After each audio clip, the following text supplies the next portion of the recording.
Hey everyone, it's Jacob here doing another video for my daily vlog, which is my challenge for 2019. Made it back from Barcelona, Spain, and my wife just came back from Norway today, so everyone is reunited, at least for one day, before I head off to LA on Sunday to record the audio version of my upcoming book, The Future Leader.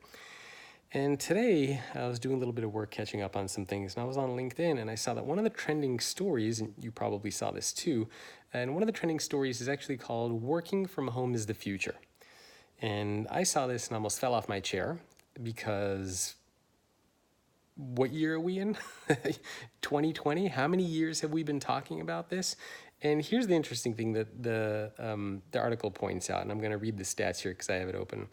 It cites research from the St. Louis Federal Reserve Bank, which found that in 1980, around 0.7% of full-time employees worked from home, and in 2017, that number was 3%. Okay, so first of all, these numbers are 3 years old already. Second of all, have I not been saying, and have many people not been saying, that remote work and flexible work is the future for, I don't know, a decade at least? It makes sense, right? In this globally connected, distributed world where we have these tools and technologies available to allow employees to work whenever, wherever, and on any device, it makes sense. I mean, I have a team of 10 people that I work with, and I've never met most of them. They are remote, they are all over the world. We work in different time zones. We use technology to communicate and collaborate. And for any organization that wants to be able to attract and retain the best talent, it's a no-brainer for why you should enable remote and flexible work. Think about what it does. You can literally find amazing talent anywhere in the world. You can have a company headquartered in San Francisco and have amazing designers and developers and creative people in China, in Japan, I mean, wherever you want. Why wouldn't you want to expand your talent pool, your search for people, instead of just limiting it to what's right in front of you? Second of all, think about this benefit, the benefit that this allows for your employees with this integration of work and life that we're seeing.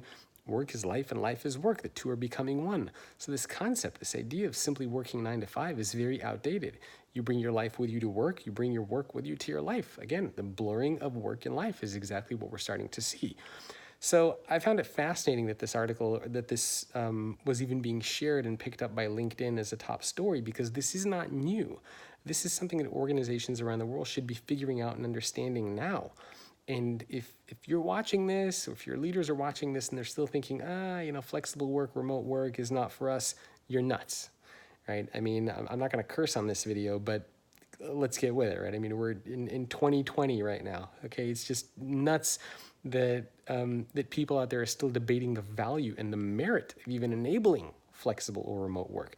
It, to me, is just completely bonkers, and I can't imagine any organization not wanting to offer this to the people who work there. Now, it's true that a couple of years ago there were some stories about organizations like Yahoo who got rid of their flexible work programs. We have to remember that the reason why these programs failed is because there were no policies, there were no guidelines, there was no education around how these things worked or were supposed to be done. And so what was happening is that employees had entire side businesses on the side. They weren't even working. They were just chilling at home, running their side hustle and getting paid company salaries. So there's a right way and a wrong way to enable flexible and remote work. It does require some training on behalf of the leaders, on behalf of the employees, on how you're going to communicate, on what the accountabilities are going to be like. It does require some investment as far as the tools and technologies that you're going to be using. But again, in 2020, there's really no excuse to not be offering flexible or remote work. So I don't think working from home or flexible work is the future. I think it is very much the present. I think this is a basic standard that every organization should be offering to its people. Curious to hear what you think. Did you see this article? What did you think? And what are your thoughts on flexible remote work, working from home? Again, I think this should be a standard, basic benefit, not even a benefit, just a standard way of getting work done. I don't think this idea of 9 to 5, nobody should mention 9 to 5 anymore. Counting hours, 32 hours, 40 hours, if you're a non-salaried worker, shouldn't even be mentioned.